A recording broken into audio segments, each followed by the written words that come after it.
Belle affiche littéraire puisqu'elle réunit l'Académie française en la personne d'Alain Decaux.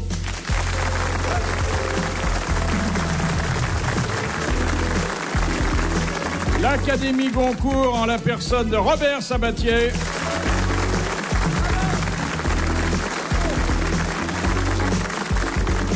La télévision de service public à vocation culturelle avec Bernard Pivot.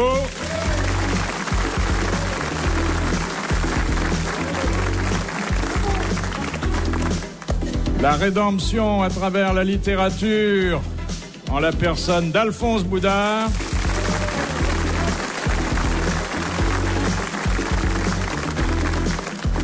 Et le commerce de détail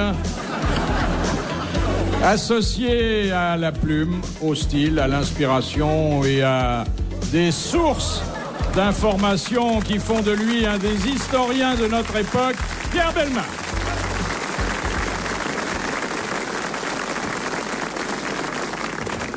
Alors je voudrais vous dire d'abord combien ça me fait plaisir de vous voir réunis et combien pour certains ça me fait plaisir de les voir tout court parce qu'ils ne sont pas familiers des grosses têtes et je me dis que c'est là qu'on voit que ce 20e anniversaire n'est pas un événement ordinaire puisque des gens aussi extraordinaires ont tenu à y participer. Pourquoi vous n'êtes jamais venu, Bernard Pivot ?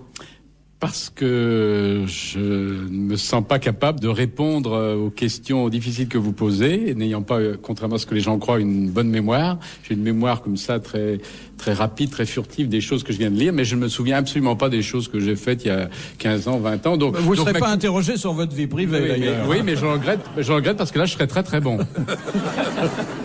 Et puis, alors les histoires drôles, c'est pas bien ma spécialité. Et puis j'ai vu d'ailleurs que les meilleurs dans les grosses têtes que j'écoute souvent, sont les gens qui sont capables à la fois de répondre très vite à la question demandée et en même temps d'être drôles. Donc ce sont deux qualités et je ne les ai pas, en tout cas pas en même temps. Non. Oh non, là vous vous calomniez. N'est-ce pas, Robert ? Je dois dire que Bernard Pivot m'a fait tordre de rire bien des fois en me racontant des histoires pas convenables du tout. Qui se passent dans des trains, par exemple. Oui, mais en petit comité. Oui, mais Robert les raconte beaucoup mieux que moi. Oui, on dit ça, mais il faudra que vous nous racontiez l'histoire du train tout à l'heure. Ah, c'est impossible. Ah non, là, c'est impossible. Impossible. Ça, c'est impossible. C'est vrai ? Ah oui, ça, c'est vrai. Ça met en cause des gens que nous connaissons, peut-être ? Ah non, pas du tout. Non, mais ça pourrait faire déjà que la SNCF va pas très bien. Alors là, ça fait dérailler complètement. Et puis, Alain Decaux, j'ai envie de vous poser la même question, encore que vous soyez venu, mais il y a tellement longtemps. J'ai l'impression que c'est il y a 20 ans à peu près. En tout cas, il y a un repère, parce que moi, on m'a oublié, mais il y avait Jeanne Birkin qui était là ce jour-là. Ça m'a frappé beaucoup. Oui. Voilà. Alors, pourquoi est-ce que je suis pas venu ? Je vais dire un peu la même chose que Bernard Pivot. C'est-à-dire que, je peux quelquefois répondre aux questions des grosses têtes, mais trop tard. Parce que moi, c'est lent à se déclencher. Quand je suis tout seul en train d'écrire, j'ai tout mon temps. Mais ici, ça va vite. Et vous parliez d'un commerce tout à l'heure. Mon Dieu, le métier que je fais est aussi un commerce. Alors, on me lit. Pourquoi ? Parce qu'on me prend au sérieux. Et si tout à coup, on s'aperçoit que je ne sais rien, c'est pas vrai, mesdames et messieurs, je sais des choses. Mais je ne réponds pas. On va dire, mais finalement, c'est surfait, Decaux. Qu'est-ce que c'est que cette légende ? Decaux n'existe pas. Alors je me méfie, je ne viens pas. Non, je peux vous dire que votre image n'en sortira pas tant mieux. Rapetissée, bien au contraire, nous sommes là pour donner une nouvelle dimension, celle des grosses têtes, à une personnalité par ailleurs attachante. Alors je vais vous poser la première question. Alors l'auteur, ça n'est pas Monsieur Bresson de Pierrefonds, qui lui n'a pris la responsabilité que d'envoyer la question, mais qui entra comme bibliothécaire à la Bibliothèque nationale et fut destitué 10 ans plus tard pour avoir écrit un pamphlet intitulé « Le joujou patriotique ». C'est pas des caves. Non. C'est à quelle époque, ça ? Nous sommes à la fin du 19e siècle.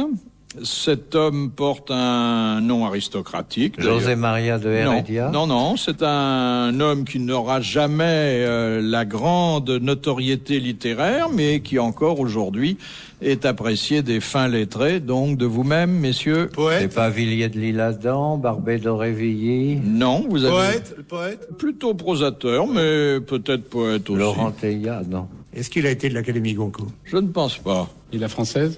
Non. Il a écrit, à part ça. Qu'est-ce qu'il a d'autres trucs. écrit Il a dû écrire à sa famille, mais j'ai pas vu les lettres. Non, je dois vous avouer mon ignorance il est mort quand crasse. Je n'ose pas dire à quelle époque est mort un homme dont certains ne soupçonnent pas la naissance, mais il a dû mourir, oui, environ à cette époque-là. Pas le comte de Lille. C'est plus tard, apparemment. Jarry. Non, encore une fois, il porte un nom aristocratique. Je ne pense pas qu'il s'agisse d'un pseudonyme. Un nom très connu. Ben, j'arrive à en douter. C'est pas Pierre-Louis? Non. Si on avait son prénom. Ah ben non, ce serait trop simple. Ou la première lettre de son nom. Alors, la première lettre du prénom, c'est R. Alors, Rémy René. de Gourmont. Rémy de Gourmont. Ah oui, ah ben non, bonne réponse de Robert Sabatier. Vous voyez le petit déclic, hein? Vous manquiez d'air. Oui, il manquait Ah, mais d'air. c'est- Il fallait un petit rien pour... Rémy de Gourmont, Rémy. alors on pourrait parler de ses autres œuvres, Bernard. Pas du tout. Il a jamais voulu venir chez vous. Jamais. Il y a Pourtant, j'ai supplié, les hein. lettres à l'Amazon, Oui, qui c'est est ça. un livre remarquable. Mais vous avez remarqué que Robert Sabatier a employé le qualificatif que l'on décerne habituellement aux livres qu'on n'a pas relus ou dont on a un peu perdu le souvenir, remarquable. Ah non, Un non, mais ouvrage je l'ai lu il n'y a pas si remarquable. longtemps. Hein. Vous le relisez régulièrement? Il y a 7 ou 8 ans. Un homme qui écrit tant, qui passe quand même de nombreuses soirées, a à un dîner journal, en il y ville, a un à courir journal le guidou, important. et qui trouve le moyen néanmoins de lire Rémy de Gourmont, mérite vos applaudissements. Ah ouais.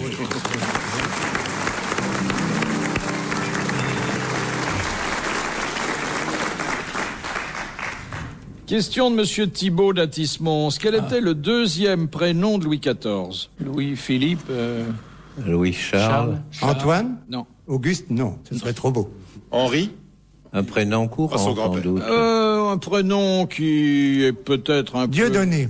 Dieudonné. Bravo. Bonne réponse d'Alain Decaux. Mais Dieudonné. vous m'avez laissé du temps. Ah mais vous en avez toujours un peu. Ben vous voyez, il fallait pas avoir peur, Monsieur Decaux. Mon Dieu, je me remets peu à peu. Qui a dit « Les enfants sont comme la crème, les plus fouettés sont les meilleurs Jules Renard. » Non, mais c'est quelqu'un...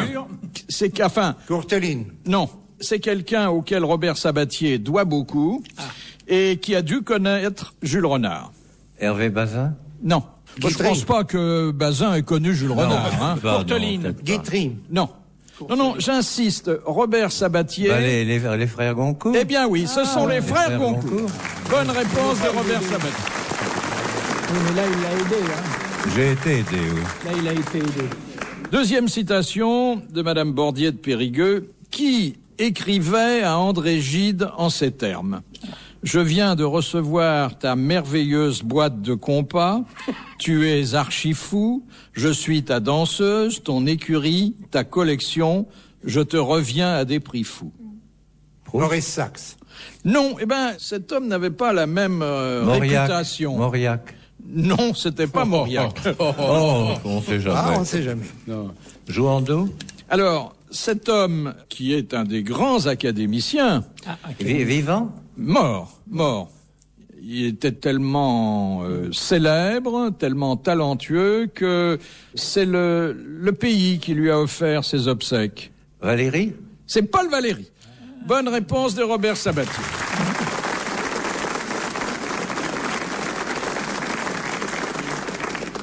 Alors, on n'imagine pas Valéry en train d'écrire Non, mais, moi, alors là, c'est là où je suis frustré. Je voudrais savoir pourquoi, dans quelles conditions Valérie a pu écrire une chose pareille à Gide.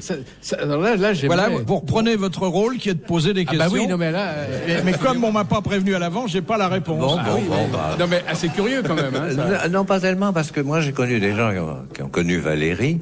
Et Valérie travaillait le matin, de 6h du matin jusqu'à midi. Comme toi. Et il disait, j'ai été intelligent toute la matinée, maintenant j'ai le droit de dire des bêtises. Et il passait son temps à faire des calembours.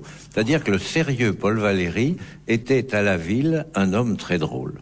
Et là, je suppose qu'il y avait un petit jeu, Un une petit connivence entre ces deux hommes dont les mœurs de l'un ne prêtaient pas à équivoque. Ah non, crois pas. non. Question de Monsieur Gragnon, qui portait sur lui des manchettes de dentelle ayant appartenu à Jean-Jacques Rousseau et dans son portefeuille gardait une lettre d'amour de Marie Duplessis. Cher Alain Decaux.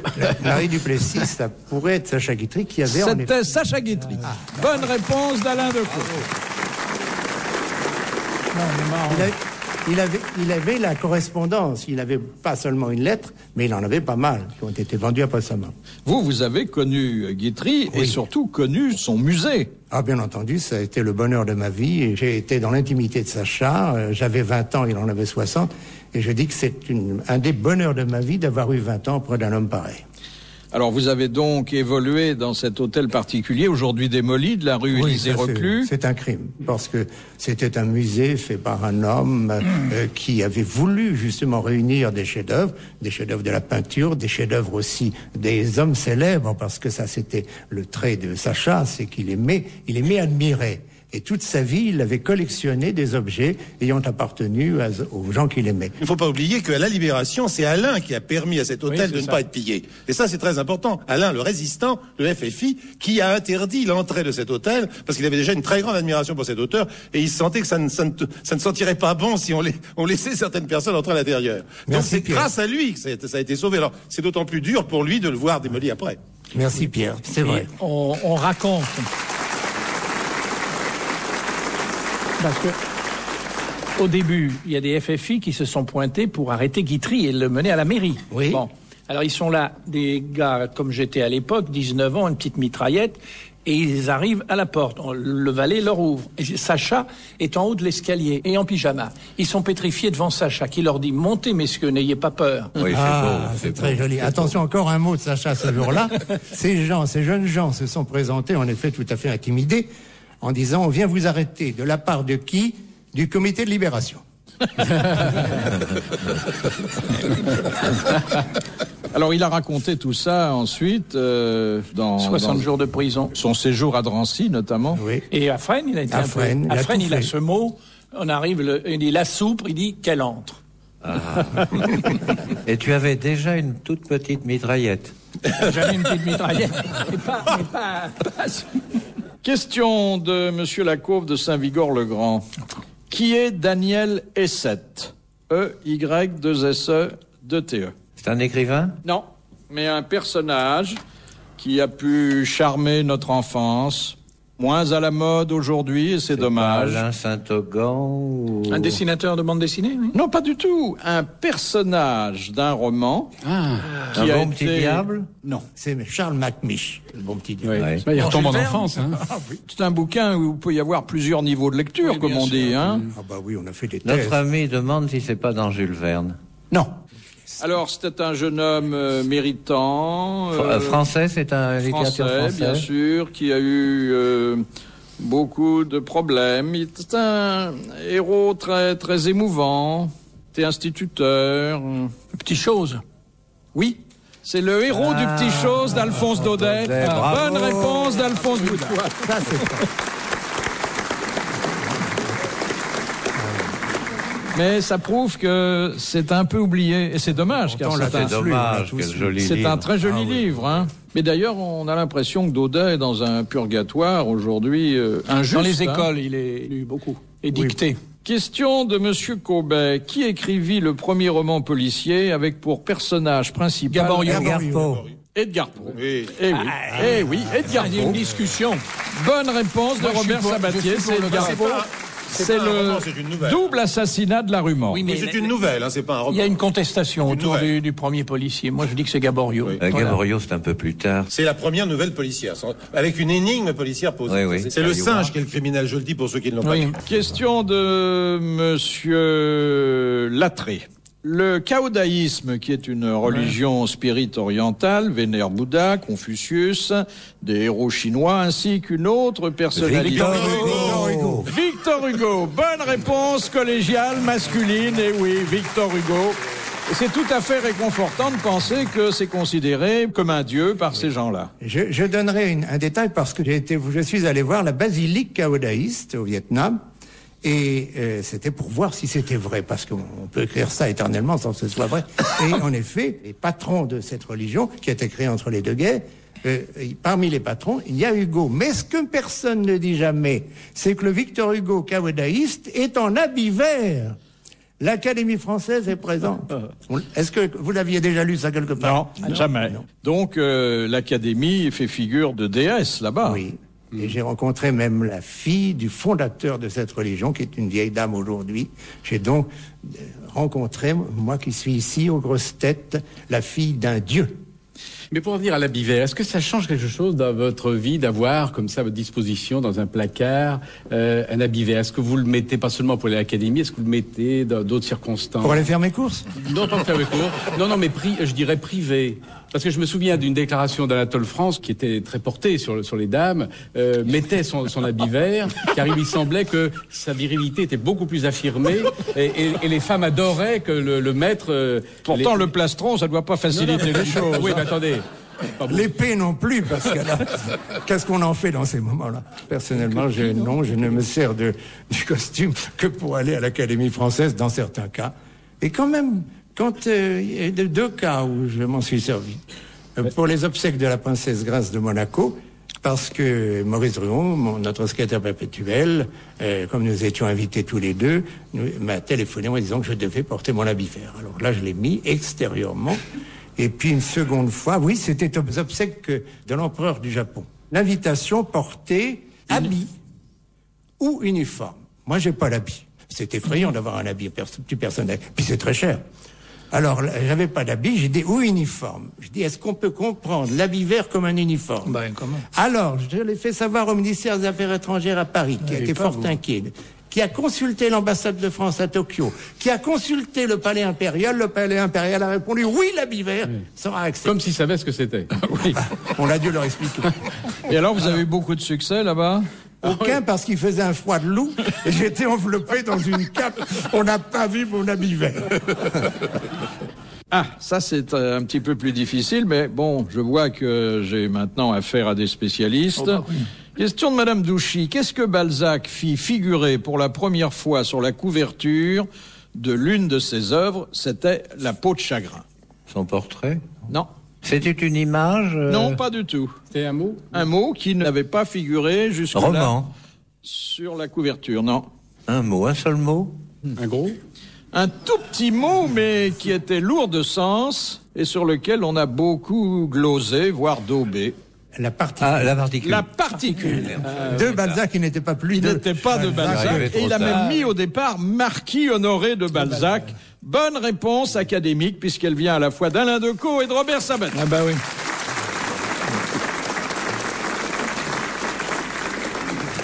Il y a quand même des raisons pour lesquelles ces gens-là sont à l'académie. Hein. Oui, on se demande pourquoi, mais oui, quand on les fait parler, on comprend. Non, mais ils subissent des tests avant d'entrer à l'académie. Voilà, c'est pour ça. Et enfin, cette dernière citation que nous envoie Madame Harvey de Troyes, qui a dit « L'homme peut supporter des tremblements de terre, des épidémies, des maladies horribles. Il peut endurer tous les tourments de l'âme, mais la tragédie la plus terrible qui puisse s'abattre sur lui, c'est celle de la chambre à coucher. » Guitry? Non. Contemporain? Mort depuis quand même un certain temps. André-François Poncet. Non, il n'est pas de chez nous. Tristan oui, Bernard? Je peux vous dire pourquoi. Oui. Parce qu'André-François Poncet, qui était à l'Académie française, un jour à l'Académie française, j'étais jeune journaliste au Figaro, il avait écrit ce quatrain, « Toujours fidèle à ma conduite, je puis sans nuire à ma santé, tirer encore 2 coups de suite, l'un en hiver, l'autre en été. » Très beau. Ah, c'est très joli. Très joli. Alors, c'est un écrivain. C'est Marcel Achard, non? Cet homme a dû aller souvent dans sa chambre à coucher, eu égard au nombre d'enfants qu'il a procréés. C'est de quelle époque? 19e, début du 20e aussi. Hein. C'est un Anglais? Non, Un Allemand? non, Un Américain? Un Italien? non. Ah, russe. attends, un russe. Un Ah oui, russe. alors, Un russe. C'est Tolstoï. C'est Tolstoï. Bonne réponse de Bernard Pivot. Eh bien, messieurs, mes maîtres, devrais-je dire, bravo, merci et je l'espère, à une prochaine fois.